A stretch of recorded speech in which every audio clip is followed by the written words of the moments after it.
First thing you are going to want to do is make sure that on your computer, I just recommend desktop, that you have a My Project folder, that you can have your original raw file that you can come back to and edit, and your final MP4. So once you have that, you can see it's here on my desktop. We're going to go into Adobe Premiere. I'm going to save this.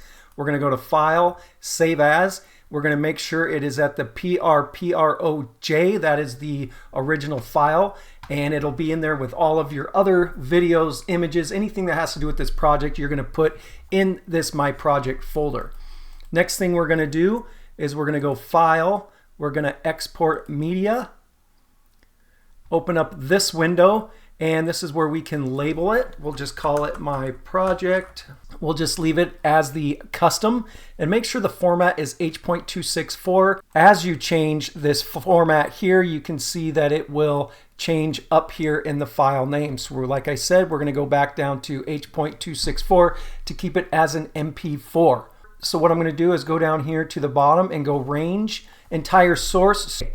You can send to Media Encoder, which you can have several things exporting at the same time. But for today, we're just going to simply go Export.